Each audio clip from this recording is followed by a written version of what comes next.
coaching client last year say something that was incredibly wise. When he hired me, and in other words, I took him on as a coaching client, he said, "You know, Alex, the reason that I wanted to be your client is because I want to be where you are in a few years, and I know you did not get there by accident. You designed your life." And I thought that was extremely wise and spot on, because the thing is, so many of us wake up when we're 20 or 30 or 40 or 50 and realize we don't even know why we got here or how we're here. And we know for sure that this is not where I wanted to be, where we wanted to be years and years ago. Now in this video, I want to share my personal process I use for not only scripting the direction of your life, but how I reinvented my own life and consciously created it from 26 until 30.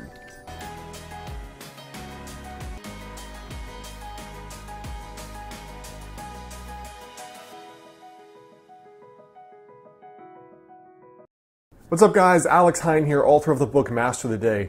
Now in my own life here, really I think that designing your life and making it go forward in the direction you want it to go forward has three parts. And the very first part is the design, the second part is the habits you use or you do on a daily basis, and the third is the follow through or the follow up. In other words, how do you actually stay on track when you get off track? Because half of the game of goal achievement is purely when you get punched in the face, what are you going to do differently to get back up and get back in the fight? Now for me, the first thing is vision. It's basically the design.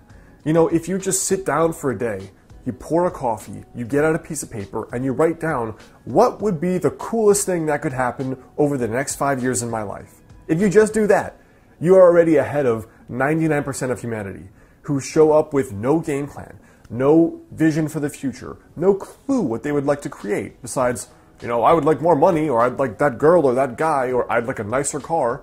There's almost no consciousness or conscious energy given to thinking about what do I want to build in the future? Like what consciously and concretely do I want to improve?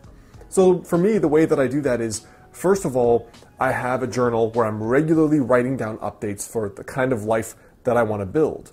You know, it starts with the vision, which makes me think of the fact that the skyscrapers of New York started with a picture in somebody's head. And so did spaceships. And so did curing a difficult disease.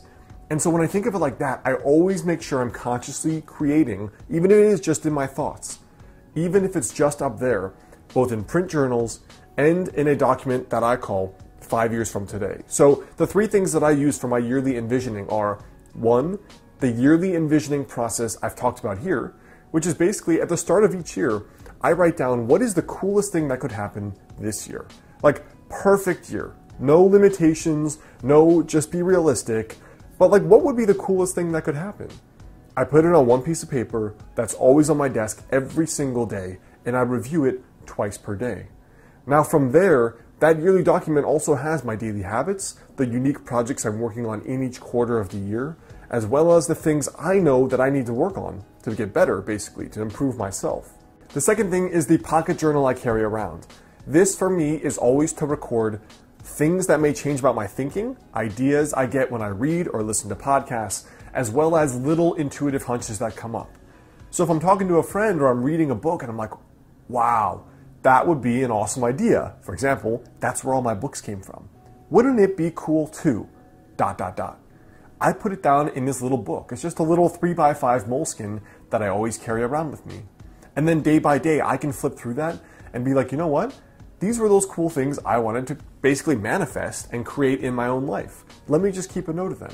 The second way I do that is by doing a weekly journal page. Now the weekly journal page is just a strategy page, which I talked about in my recent video on journaling for success. And in that strategy page, it's basically, where are you, Alex? Where do you want to be? And are those habits you're doing every day sufficient enough to actually get you there? So the whole point of this journal page is reflection. You're doing this, are you still on track? If not, what has to change?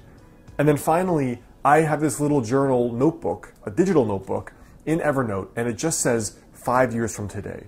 Now, I don't really stick with that idea of 5 years from today, but the point for me is, where do I want to go? In what direction? It could be as simple as moving. Like I know I'm moving to California after I'm done with my doctorate in Portland. It could be as simple as the relationship you want to be in. For example, I'm 30. I know that I want to be married by 35, so I can have that there. I know that I want to have a private practice and a traditionally published book and 3-4 vacations per year. I put all of that down where I don't know how I'm going to make it happen yet, but it will happen for sure. I haven't quite fleshed out the process. The point is that you're putting trajectories in your brain and in your subconscious. And when you check that every once in a while, you're kind of like, oh yeah, I knew I wanted to do that, but all right, let's start thinking about how I can actually do it. And almost all of those things come true for me, especially if you regularly review that. Now, the second piece here is your habits. So the daily action steps that you're going to actually do to make that a reality. Now, I've shared this philosophy many times. It makes up the bulk of my book, Master the Day. But the point is that you think about the goals you want to reach, and then you have to break them down. Forget the goal, but break it down into a daily habit. So with fitness, you forget losing 30 pounds. The habit is cook every day, go to the gym 20 minutes a day. You want to write a book, you forget having written a book, you put down the habit, write 500 words a day. You want to be in an amazing relationship in 2 years, you forget that goal, you put the habit, I'm going to go out to 4 events where I might meet like-minded people. And that's your daily habit.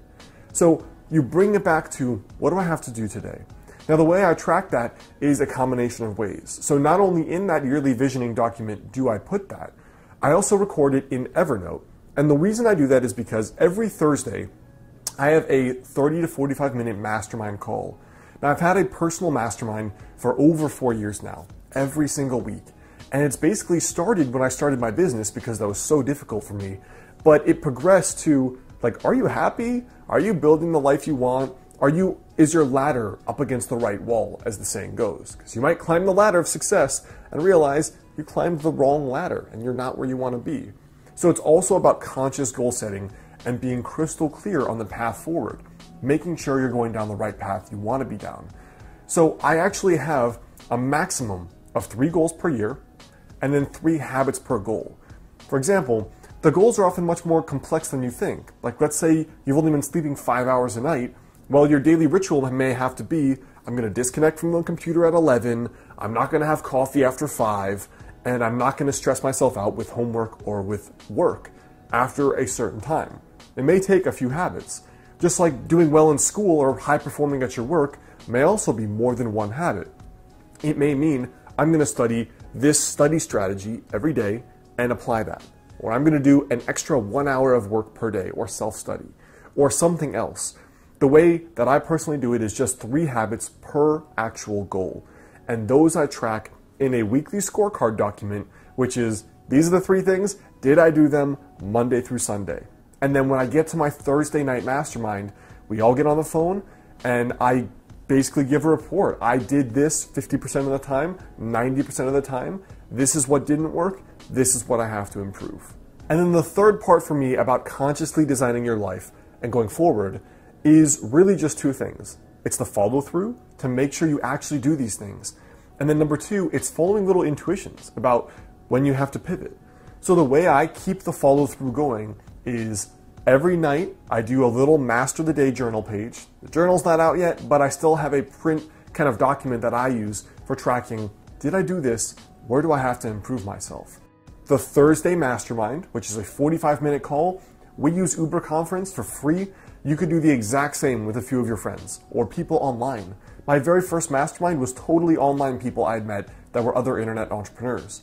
Now from there, I have the Thursday Mastermind, I have the weekly strategy journal page, and I have my daily habit tracking. And besides those 3 things, all I do is carry around that little pocket moleskin journal I told you about, because then I feel like if something doesn't feel right at all, like you're off track, you don't like this job, you're dating someone and you realize something's not right, I write down the intuitions because I can't always consciously articulate the next move.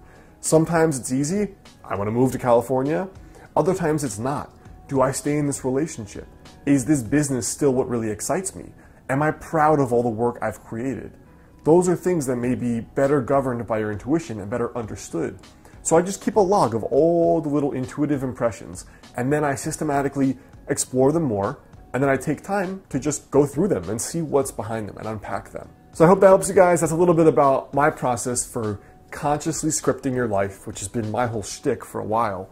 And that's really the thing that made the biggest difference for me going from 24 or 25 where I had done nothing impressive with my life, very average student, hadn't done much besides traveled, to now really contributing and producing a lot and having had a productive life the last 5 or so years.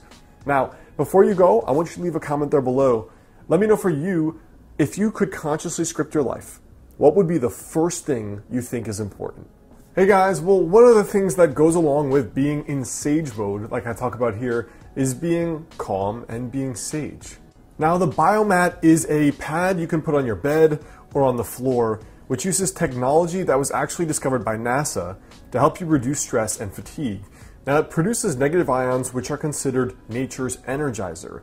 And these negative ions you can find in abundance in places like forests and mountains, waterfalls, and oceans. Now, the Biomat in particular is comprised of 3 parts that help you have that stress relief and that fatigue relief. Now, the Biomat can also help with pain relief and circulation. It is FDA cleared, and one of the cool things is that it profoundly affects both the nervous system while also promoting deep relaxation. So it kind of has this dual energizing and relaxing effect. Also, the people at the Biomat store recommend and encourage you to call for personalized customer service and advice. It's kind of unique among companies now that basically don't want to deal with you, so that is worth investigating as well.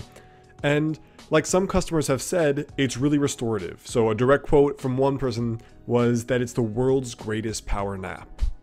Check out the Biomat link here on the screen or in the description box there below if you'd like to find out more information on it.